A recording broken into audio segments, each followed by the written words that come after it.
Welcome. In this video, I will show you how to customize quick settings menu on Nothing Phone 3 Lite smartphone.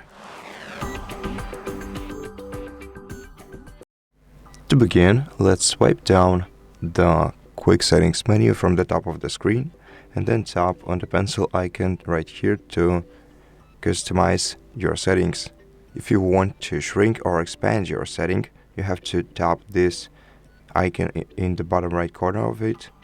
If you want to move it along the available tiles, you have to hold your finger down on it and just move it to the place where you want to put it. If you want to remove a setting, you have to tap the red circle icon in the top right corner of the screen.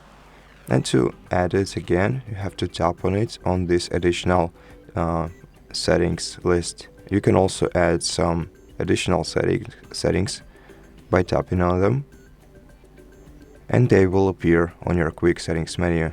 To apply changes, just tap this left arrow key in the top left corner of the screen.